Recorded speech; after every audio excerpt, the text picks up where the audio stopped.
Good afternoon, dear students. Today I am going to start a new lesson from history. The name of the lesson is Kingdoms, Kings, and an Early Republic. Kingdoms, Kings, and an Early Republic. See, dear students, in this chapter, we are going to focus on how the kingdoms and the kings and the early republics were emerged in our ancient subcontinent. Got it now? So, actually, now we all of you knows that after the independence, see after 1947, India became one of the independent states. So these are all the modern states. Get it now? So now in the present, so there were so many states, so many the independent nations, the maximum the independent nations. But in our subcontinent, how the concept of the kingdoms are the kings are the rulers, are the administrators, are the chief. So it were so those were emerged in it's really the very fantastic way understood no and even since we are following the similar practice only because to rule a country or to rule a community or nation so some of the chiefs they are very much required understood now so now in our subcontinent how these maybe the raja or the ruler or what we call the kings or emperor and how then step by step so the concept of this emerged that we are going to focus in this now let us discuss about how some men became rulers how some men became rulers how they were became rulers how some men became a rulers. See, it's one of the biggest question. Become a rulers. How they were became a rulers?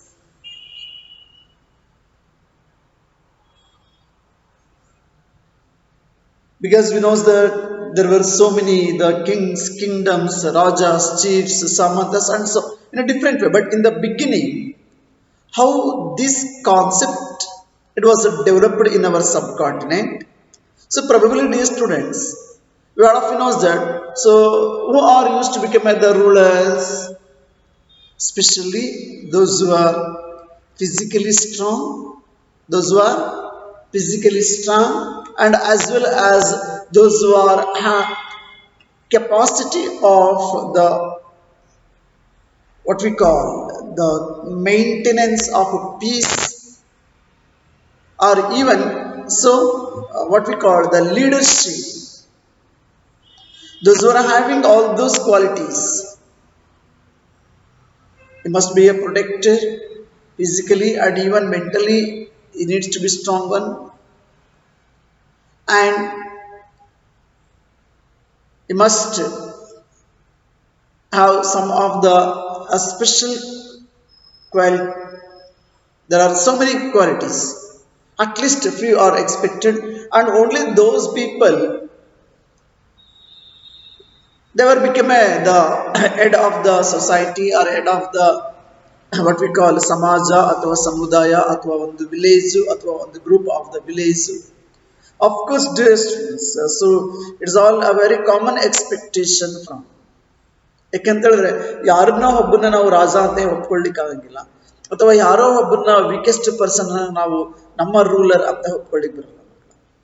ನಾವು ಈ ಒಂದು ಅಧ್ಯಾಯದಲ್ಲಿ we are going to learn about how the earliest kingdoms and even the concept of the republic during the time only in our subcontinent. So these are all how emerged, so that we are going to learn in this chapter. Now let us discuss about how some men became rulers. See, now we all of you knows that we are following, there were there are so many the government systems existed in the present days, so such as democratic system, communist system, and even the dictatorship, understood now, and even the military government, and as well as the autocracy, bureaucracy, so like that, and monarchy. So there are varieties of governments. So here especially in a democratic system, to choose our rulers, so we are go through the election, we are go through the election. So in that election, the maximum, those who are got rights to vote, especially in our India, all above 18 or above 18 age. So according to the universal adult franchise, all men and women or boys or girls, they are going to cast their, and there is the process by this. So we are actually choosing our rulers, that too for a limited period. See, what about the past, before independence and before many years, and in the medieval period and in the earliest period? How can we know that? How the men, some of the men, they were became rulers in the past? See, some of the rajas we read about in this chapter already. Some of the we knows that, see, they were probably chosen by the jana. So last class, the last chapter we studied, so the rajas, of course, then I told very clearly, raja means ಅವ್ರದೇ ಆದ ಸೈನ್ಯ ಇರಲಿಲ್ಲ, tax collection ಆಗಲಿ ಅಥವಾ revenue collect ಆಗಲಿ ಏನಿರಲಿಲ್ಲ, ರಾಜನ ಆಸ್ಥಾನ ಅಂತ ಏನಿರಲಿಲ್ಲ. So namely the person was a raja who was chosen by the jana or the wish or vishaya, understood. ಹಾಗೆ ಅವನಿಗೊಂದು ವಿಶೇಷವಾದಂತಹ ಅರಮನೆ ಏನಿರಲಿಲ್ಲ. ಸೊ ಇವೆಲ್ಲವೂ ಮಕ್ಕಳ ಆನಂತರದ ಕಾಲದಲ್ಲಿ ಬೆಳವಣಿಗೆಗಳನ್ನು ಆದಂಥದ್ದನ್ನು ನಾವು ಕಾಣ್ತೀವಿ. ರಾಜ ಅಂದರೆ ಅರಮನೆ ಇರ್ತಕ್ಕಂಥದ್ದು, ಆಸ್ಥಾನಿಕರು ಇರ್ತಕ್ಕಂಥದ್ದು, ತನ್ನದೇ ಆದ ಸೇನೆ ಇರ್ತಕ್ಕಂಥದ್ದು, ತನ್ನದೇ ಆದ ಭೂಪ್ರದೇಶದ ಮಿತಿಯಲ್ಲಿ, ಆಫ್ಕೋರ್ಸ್. ಸೊ ಇವೆಲ್ಲವೂ ಸಹ ನಂತರದ ದಿನದ ಬೆಳವಣಿಗೆ. But here the raja probably chosen by jana, what we studied in the previous chapter. So here the people were around 3000 years ago. So we find some changes taking place in the ways in which rajas were chosen. So ಸುಮಾರು 3000 ವರ್ಷಗಳ ಹಿಂದೆ ಆದಂತಹ ಒಂದಷ್ಟು ಬೆಳವಣಿಗೆಗಳಲ್ಲಿ ನಾವು ಒಂದಷ್ಟು ಬದಲಾವಣೆಗಳನ್ನು ಕಾಣ್ತೀವಿ. The same they were not followed. Here, some men now became recognized as rajas. Some men. So they were recognized as rajas. So by performing very big sacrifices. So around 3000 years ago. So by performing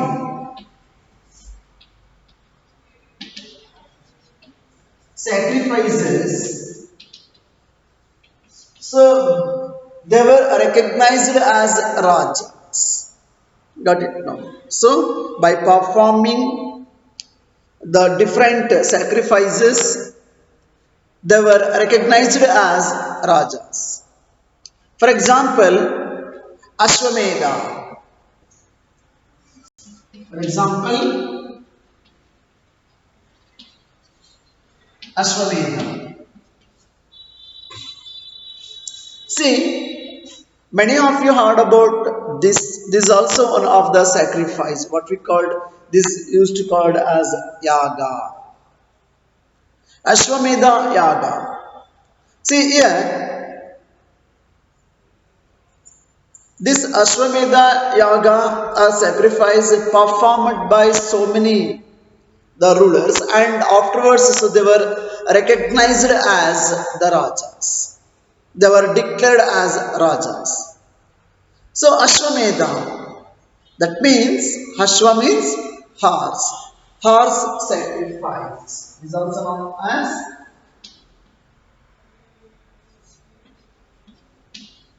horse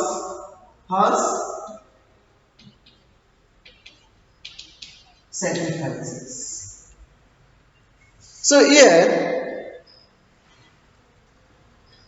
the Ashwamedha Yaga, it was one of the ritual, like that there were so many are. So according to this, we all of knows that Ashwamedha Yaga ಅಂತಷ್ಟ ಮಕ್ಕಳ ಅಂತ ಹೇಳಿದ್ರೆ so ಕುದುರೆಯನ್ನ ಹೇಗದಲ್ಲಿ ಅದನ್ನ ಏನು rituals ಎಲ್ಲ practice ಮಾಡಿ ಅದನ್ನ ಬಿಟ್ಬಿಡ್ತಾ ಇದ್ರು. ಆ ಕುದುರೆ ಎಲ್ಲೆಲ್ಲ ಹೋಗಿ ಸುತ್ತಾಡ್ ಬರುತ್ತಲ್ಲ, ಆ ಎಲ್ಲಾ ಏರಿಯಾದ ಅಂದ್ರೆ ಕುದುರೆ ಹಿಂದೆ ಸೇನೆ ಅಷ್ಟು ಪ್ರದೇಶಗಳನ್ನ ಅವರು ತಮ್ಮ ವಶಕ್ಕೆ ತಗೊಳ್ಕೊಳ್ತಾ ಇದ್ರು. ಸಪೋಸ್ ಆ ಪ್ರದೇಶದಲ್ಲಿದ್ದಂತ ಇನ್ನಿತರ ಹೆಡ್, ಚೀಫ್, ಸಾಮಂತ, ರಾಜ ಯಾರೇ ಆಗಿದ್ರು ಅವರು ಆ ಒಂದು ಸಾರ್ವಭೌಮತ್ವವನ್ನು ಒಪ್ಕೊಳ್ಬೇಕಿತ್ತು. ಒಪ್ಕೊಂಡು ಅವ್ರಿಗೊಂದಷ್ಟು ಕಾಣಿಕೆಗಳನ್ನ ನೀಡಬೇಕಿತ್ತು. ಸಪೋಸ್ ಯಾರಾದ್ರೂ ಕುದುರೆನ ಕಟ್ಟಿ ಹಾಕಿ ಅದ್ರ ಮುಂದೆ ಹೋಗ್ಲಿಕ್ಕೆ ಬಿಡದೇ ಇದ್ದಾಗ, whether the person was ruler of that respective region, if you are not allowed, if you are not ready to agree, so you would have go through the war. So idina on this one, the process of this Ashwamedha. So here Ahaz was let loose to wander freely, and it was guarded by the Raja's men, maybe the soldiers or Raja's men. If the horse they stopped it, they had to fight. If the horse they stopped it, they had to fight. If they allowed the horse to pass, that means that they accepted that the Raja who wanted to perform the sacrifice was stronger than them. So these Rajas were then invited to the sacrifice. So all those, so they were invited to the sacrifice.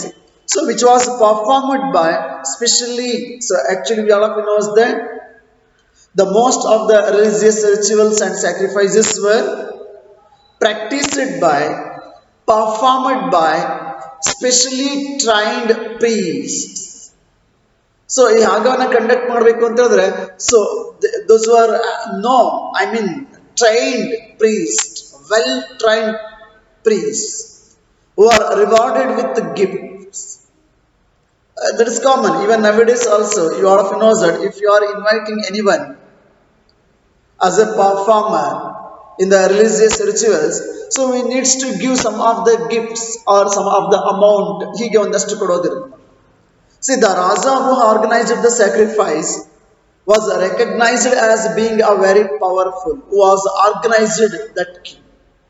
So was recognized as being very powerful. And all those who came brought gifts for him. Then the remaining Rajas, so they came with gifts to the Raja who was organized the sacrifice. Understood? See here, the Raja was a central figure in these rituals. Raja was a central figure in these rituals. He often had a special seat. Of course, ಬಹುಶಃ ನೀವು ಸಿನಿಮಾಗಳಲ್ಲಿ ಅಥವಾ ಇನ್ನೇ ಕಡೆ ನೋಡಿರ್ತೀರ ರಾಜನ ಆಸ್ಥಾನ ಹೇಗಿರುತ್ತೆ ಅಂತ ಹೇಳಿದ್ರೆ, it's a well organised and raja used to sit on a special seat. a throne or a tiger skin. So, tiger skin, throne, simhasana ಅಂತ ಏನ್ ಕರಿತೀವಿ. His charioteer was the companion in the battlefield and witnessed his exploits, chanted tales of his glory. Understood? So his charioteer, ಆತನ ಒಂದು ರಥವನ್ನು ನಡೆಸ್ತಕ್ಕಂಥ ಸಾರಥಿ, was his companion in the battlefield. Actually, was a companion in the battlefield because Sarathi, I mean the charioteer, he was running, was actually witnessed his exploits, chanted tales of his glory.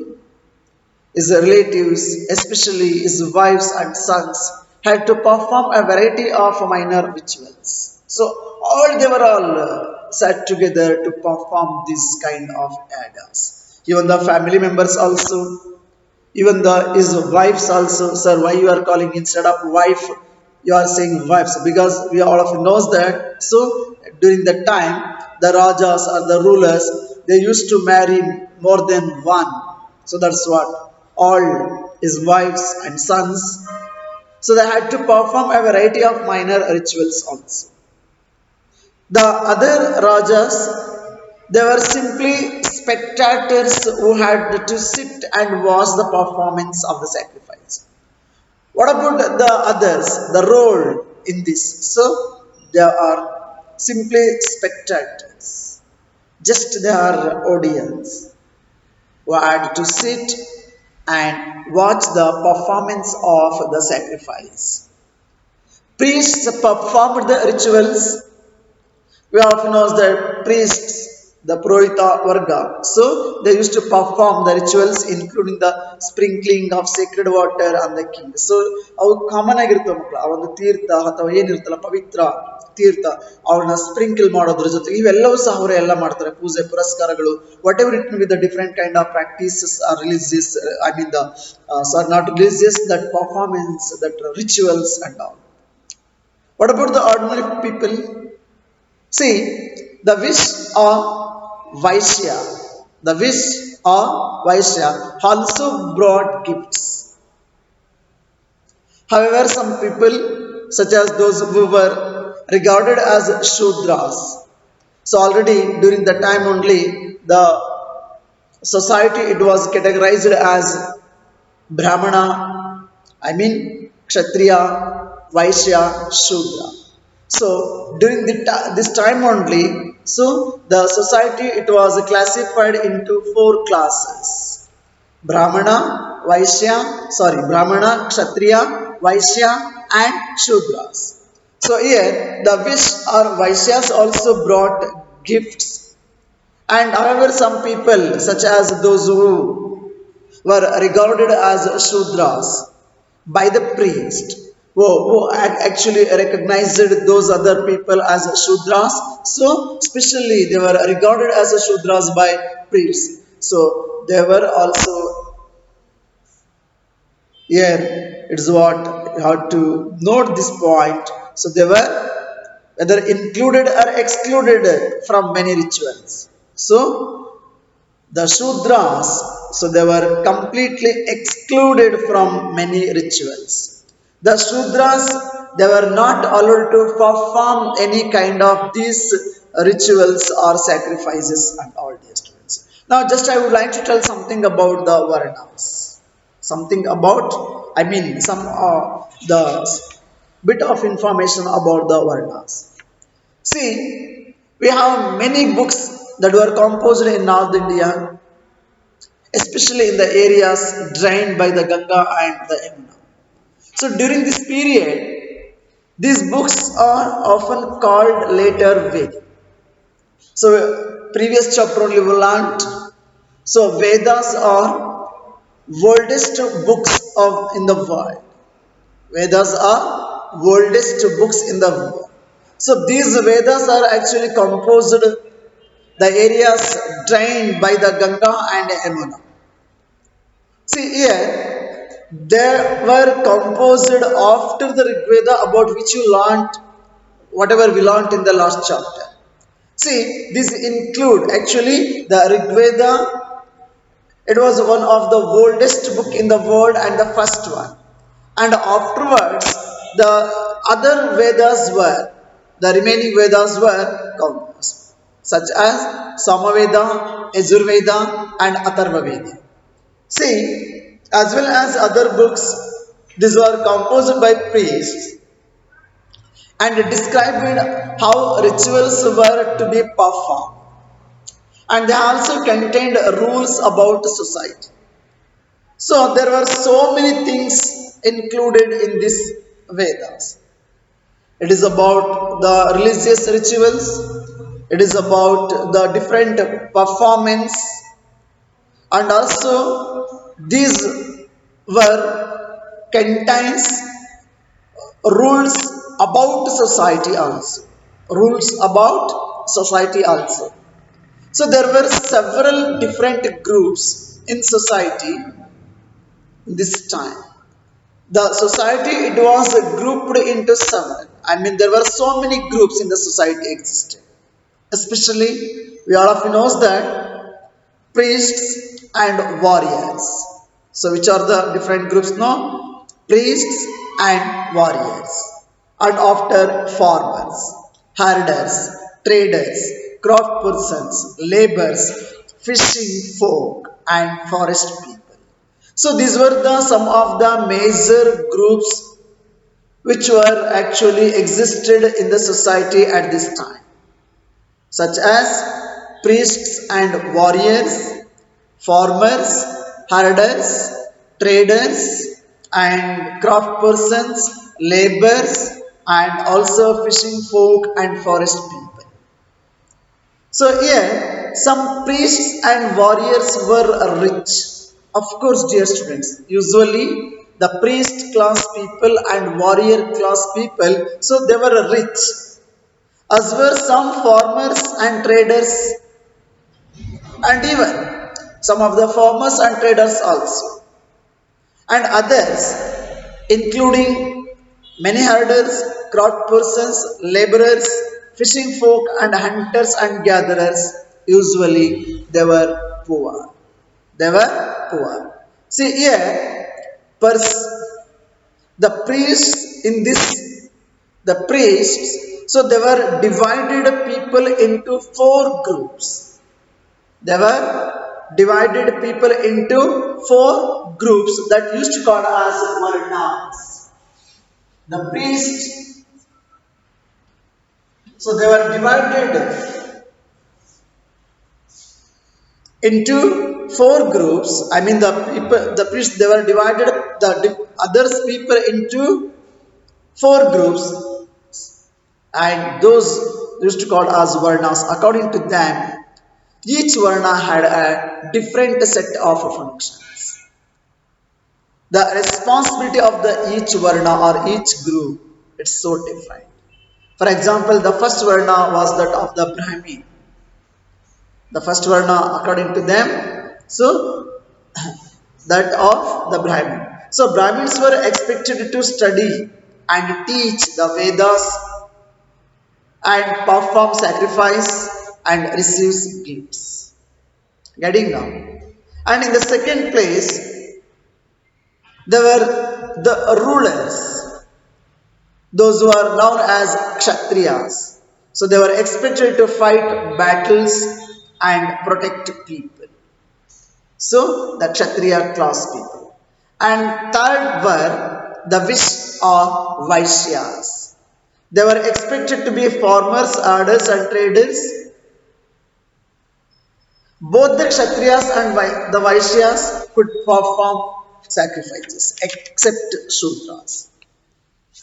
And last were the Shudras. So about Shudras and this Varna system, let us discuss in the next class. Thank you. Have a nice day.